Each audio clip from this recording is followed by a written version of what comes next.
Hey everyone, Nava here, and we are back for our new episode of Eastern Clubbing with Nava.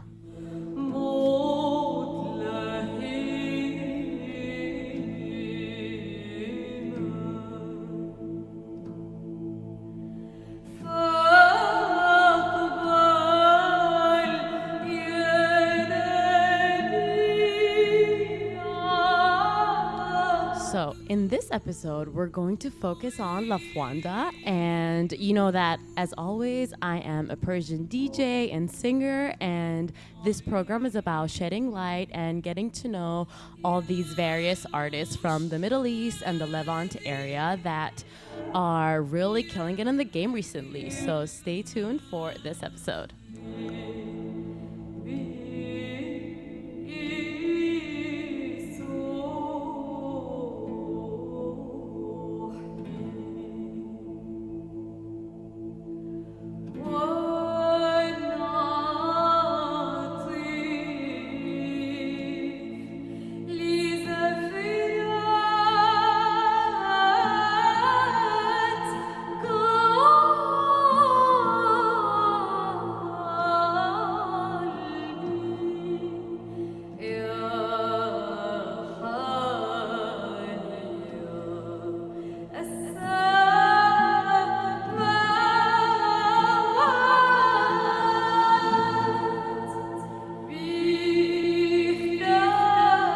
Okay, La Fuanda's real name, Yasmine Dubois, is she is a singer and a songwriter, producer, and director raised in both Paris and Tehran with Egyptian roots.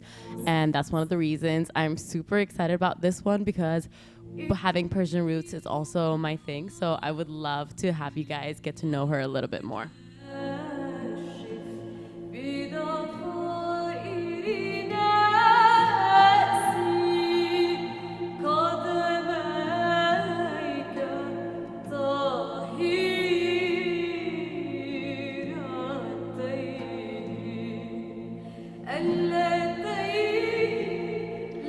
Okay, so La Fuanda draws on a wealth of musical influences to craft her own distinct and ritualistic take on global pop music.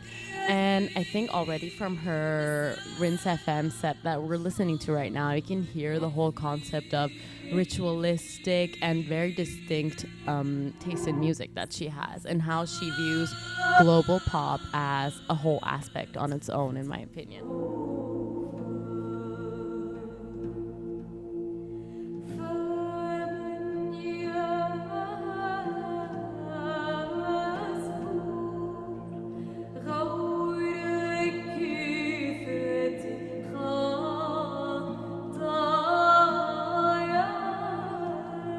Well, I must say that the question of identity is inevitable for an artist who has grown up in such various different locations with such different roots. For example, as we said, between Tehran and Paris. And you can also trace her origins to both Egypt, and also at the moment she is back there as well. So it's kind of like the roots bringing her back to where she was born from, maybe, let's say. And she's also spent a lot of time in the US and Mexico. So I think having all of this inspiration around you really makes the perfect mix for being a global pop icon in this case.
Okay, so Lafwanda's has allowed real life experience to inform her vision, and the point of the project is the experience of it more than the removed curiosity. And living in Mexico was a big one for her. And that wasn't about research of any kind, it was just experiencing it firsthand and going to dance and parties, kind of like what FKA has also told us about her Eusexual album, let's say, just having an experience without having any work related or creativity related things connected to it, and just living the moment to the fullest whilst being able to then afterwards kind of learn from it and bring creativity in your life from that, instead of just going into an experience thinking, okay, this has to be a make it or break it thing.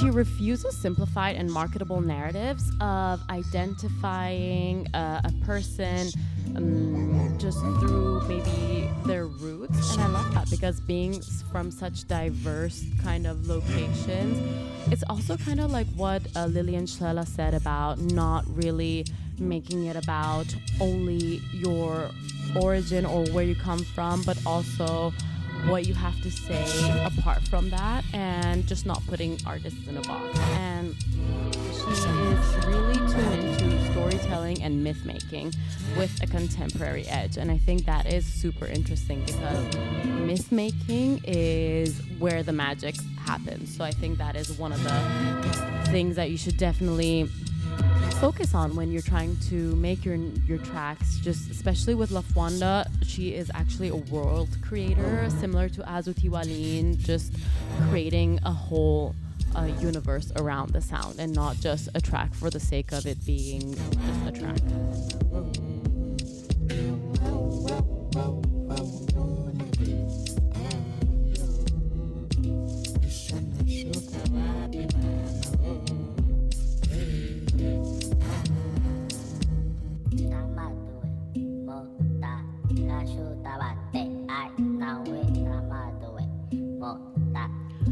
Okay, Yasmin says that I'm really interested in world building, and this is in reference to her increasingly multi-modal approach to music, just images, costumes, objects, smells, and she says that she thinks about all of it when she makes music, and that's how you can really see how everything entwines together. So when I was talking about the creation of a world and myth making, this goes into the same concept as well.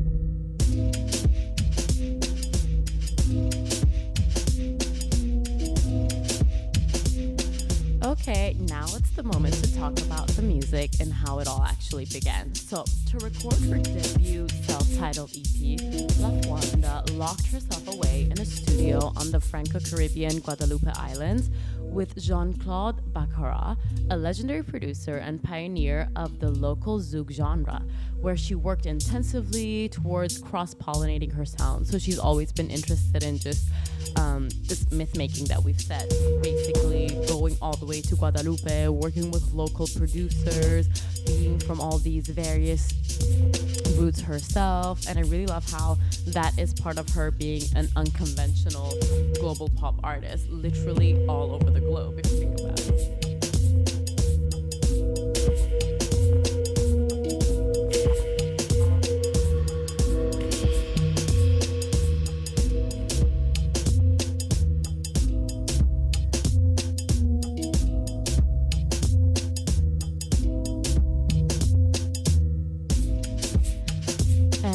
sounding carnival rhythms, muddy synths, and reggaeton melodies that battle against heavyweight machinery. La Fuanda describes her music as paranoid zouk and ritualistic club music. So I'm gonna play one of her tracks from her debut EP for you guys. It's called Chili, and we're gonna see what she's talking about, and we're gonna actually hear about this paranoid zouk ourselves.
To build and grow, La Fuanda is unconvinced by the age of information, which is ironic if you think about how everything is going towards that with also AI and all these different methods, how technology is taking over, and I love how she's also unconventional in that sense as well. She says that I have a strange relationship with the internet and I have a hard time acknowledging the idea that I can look for anything. I'm not that kind of person. That just zones on YouTube infinitely.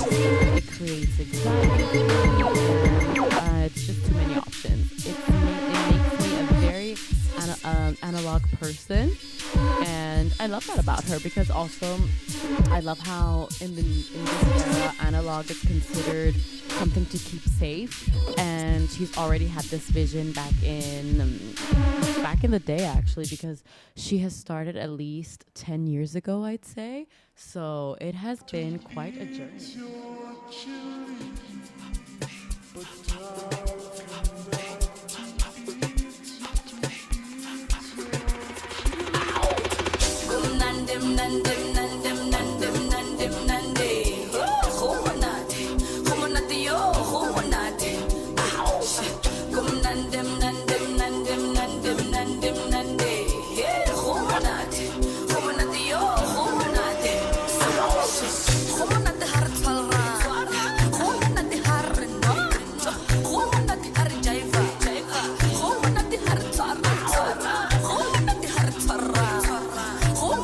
She says that a lot of things have to be in real life first, and then that is the point of the departure and research. That is exactly what she did with her Mexico trip, I'd say. She just went there to live the experience and then told us the tale that she wanted from that experience without attaching any specific vision to that experience, and just living that moment on its own.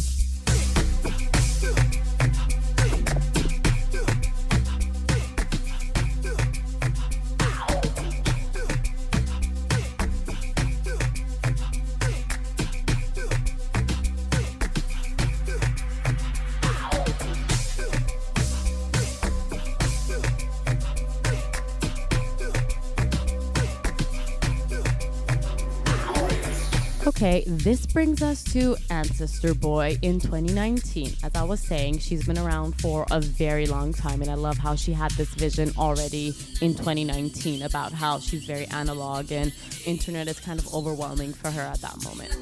So on March 22nd, 2019, via her own label, Imprint Concordia, the singer and producer debuts her album and splits the difference between Proudly Rootless and Profoundly Lost. And I think that this is the most vulnerable and very honest path and theme that she has been exploring in this album. And we're gonna listen to a track of that album right now, actually.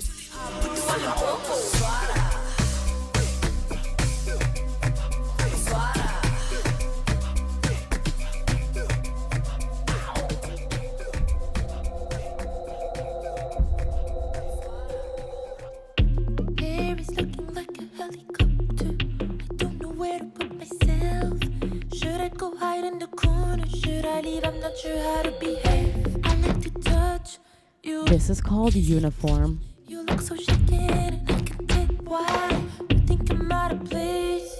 Yeah, am I too loud? Am I your taste? Don't know how to match your pace. Am I too loud? Am I your taste? Don't know how to match your pace. I would never know which color, the one they wanna see me in. I would never know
as I was saying, Uniform is the track that we just listened to, and it's the album's opening track.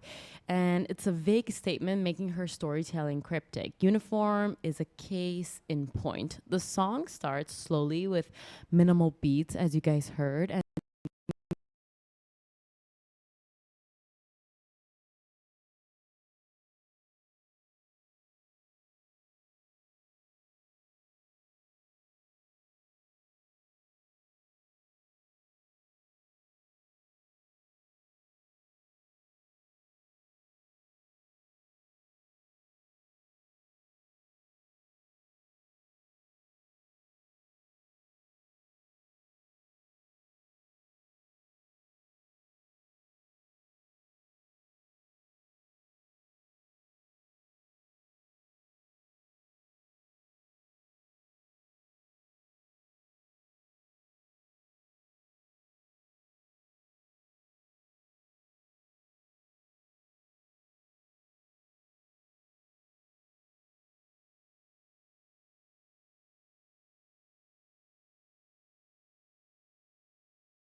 So the title track uses folktale phrasing to again question the significance of origins. As you just heard, did he come from the water? Did he come from the sky? And bass drum clamor along with a deep synth line, whilst the heaviness of so many potential histories tumble from La Fonda's mouth.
Ancestor Boy looks into the past to consider the singer and everybody's actually ancestry, and it is left to the listener to find the meaning of his or her own on his or her own, rather than being led by the nose and just have everything spelled out for them. And Ancestor Boy is intended to create a home for all the orphans of the world, is how she has described the album. She also says that all the artists that don't sit properly, that are doing things that are challenging, that are not obeying enough of what expected of them, that's a worthwhile goal. And that's the only real connecting thread that is the stream of consciousness, let's say. And in the lyrical style that she tells it in is like a story of a self-discovery, and she channels the vocals in a very smooth and mysterious way, as we were saying, creating a mythical world.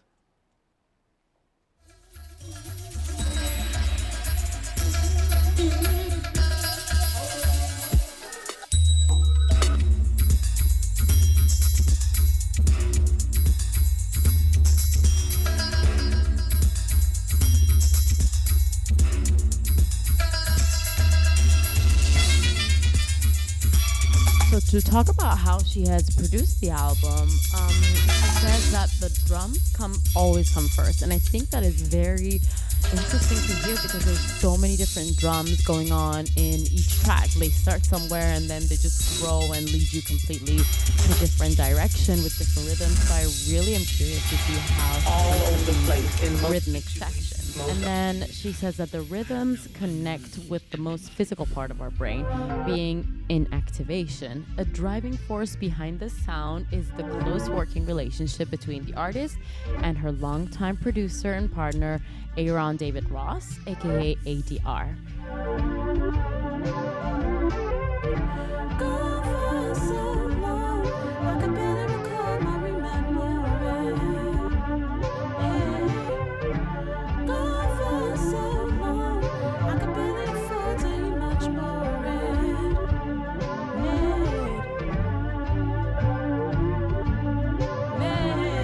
So in 2020, La Fonda comes back with the 5th season. That is her album that has been inspired by her encounter with the author N.K. Jemisin, Broken Earth Trilogy.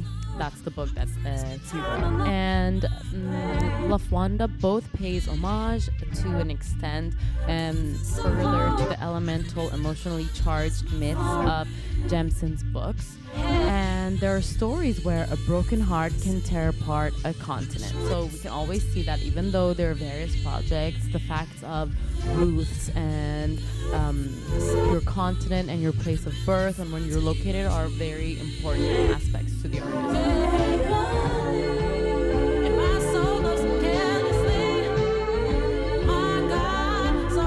But But in contrast to the precision-tuned industrial productions of Ancestor Boy, the fifth season breeds a different kind of character and she lost none of her experimentalism, but this time she's channeling it into a more light, healing body of work. And because it's more minimalist but full of space and light, I'm gonna play a track for you guys to listen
the most lyrically captivating track is You at the End, which is what we're listening to right now, and it's built around a horn motif that subtly grows and adapts with the anchoring that the track does, taking it into more of a jazzy direction.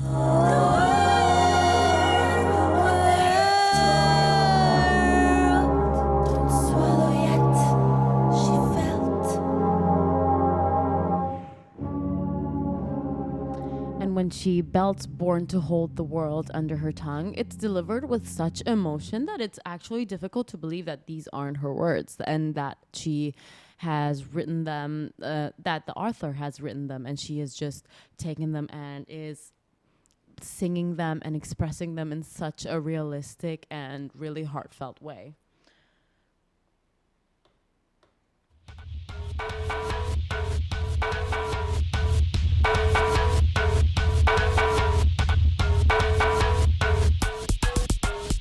as you heard in You at the End, she sings of femininity and posture and building a world of mystery and foreignty. And the seduction of the soul brass highlight that highlights Lafwanda's vocal range is very, very mesmerizing if you think about it, because it's also adds a lot of mystery and delicate storytelling.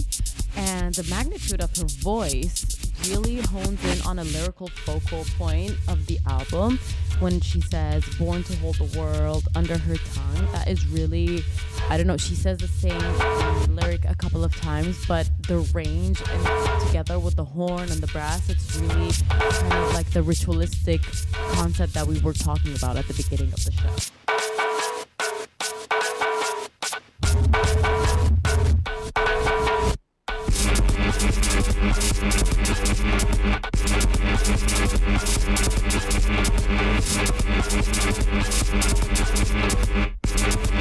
Okay, now I'm gonna play a piece of The Stillness that is anything but still. You're gonna hear it right now, and it's a slowly expanding web of drones and polyrhythms that are carefully coordinated and vibrating with anxious energy and the feeling that anything could happen. So let me know what you guys think about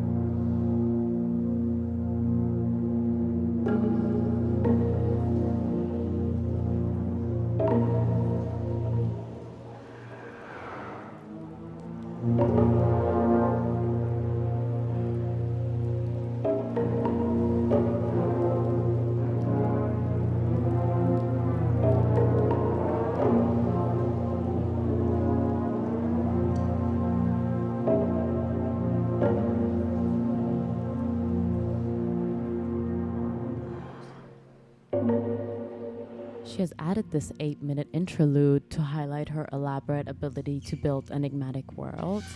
And you can hear that in the stillness, there are animal chatter and musicians just gasping for air and water rushing and tickles. So keep your eye out for those little elements.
The song kind of becomes a conversation between the depth of the horns and the sound of the rain, just materials slipping against each other and ripples of wasp sounds all around, which are the drones that we were referring to before.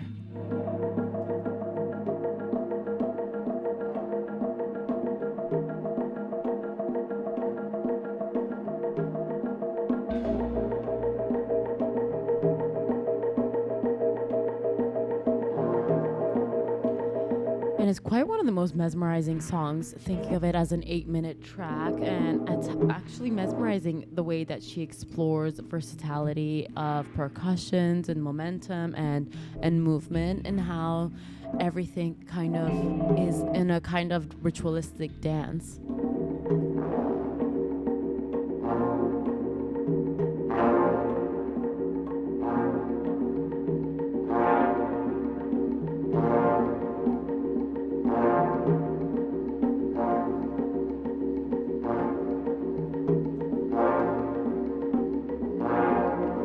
Must say that in this album, the 5th season, rather than a look to her nomadic background for influence, Lafwanda goes off world completely, because as we said, Ancestor Boy was very kind of self-exploration and asking a lot of questions and just questioning everything. Whilst this one is completely a whole different, not a chapter, but a whole different book.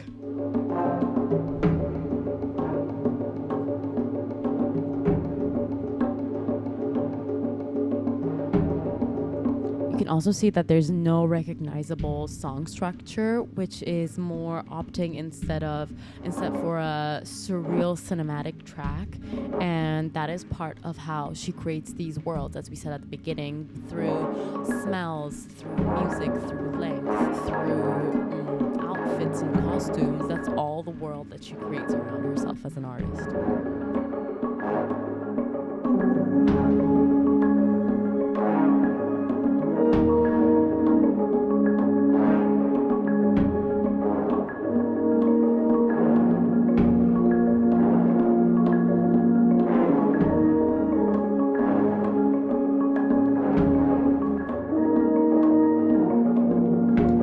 This brings me to talk about one of my favorite songs that has been released on June 16, 2021, where she releases the 5th season versions with 3 of the 5th season tracks on it, but reworked by some of my favorite artists. And this is one that Tirza and Kobe Say have worked on, featuring Lala and C.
I'm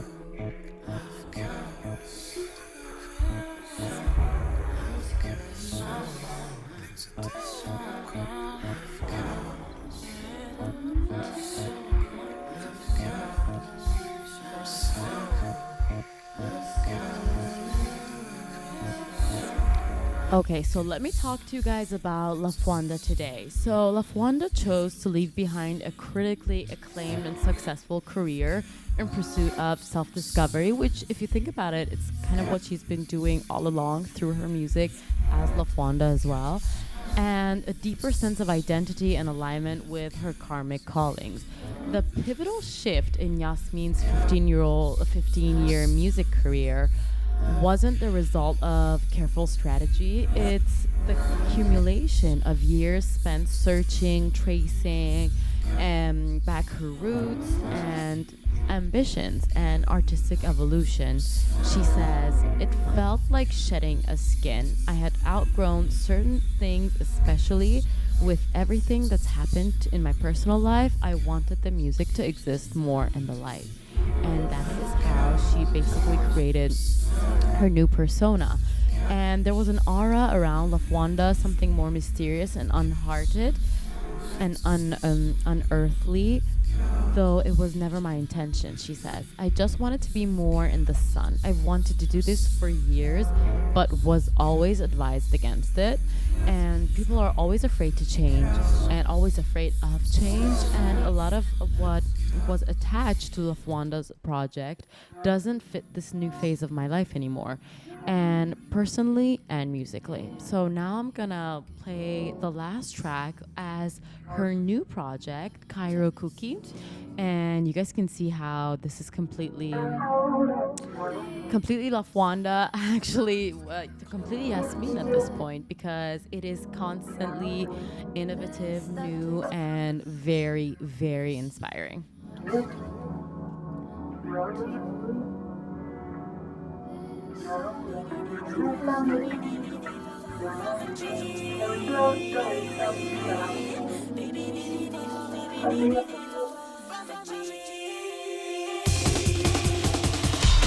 Mary, Mary, quite contrary, and Cairoli, taste of cherry. Bet you never seen anything like that before. I know, who's that girl? Never seen her. Bloodline runs, Tehran to Giza. Bet you never seen anything like that before. I know, rose water on my patisserie. Cuckoo sabzi, koshari. Bet you never seen anything like that before. I know.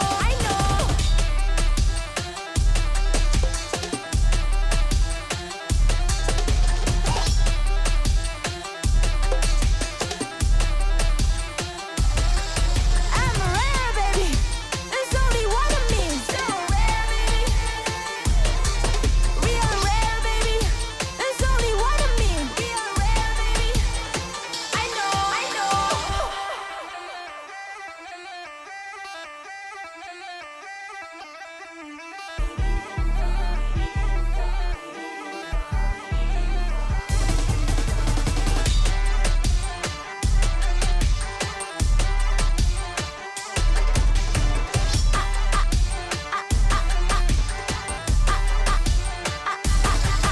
I'm rare, baby.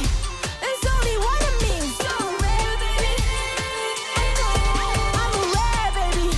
There's only one of me. Real rare, baby. I know.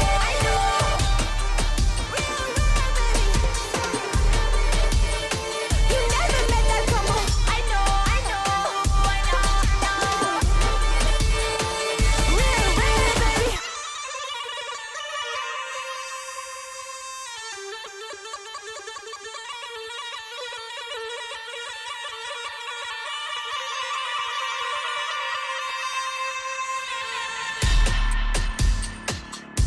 لفونا أطفال متميزة في طريق الأمل ماشيين رغم الصعاب،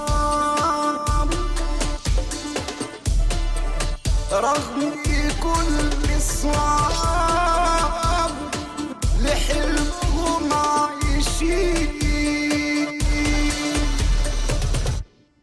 So this was Rare Baby by Cookie, and that is how La Fuanda's story has changed throughout the years. But if you think about it and listen to it closely, it's still a consideration of how her life has, I don't know, just taken her places, and how she's finding herself in the dark, in the light, in cinema, in music.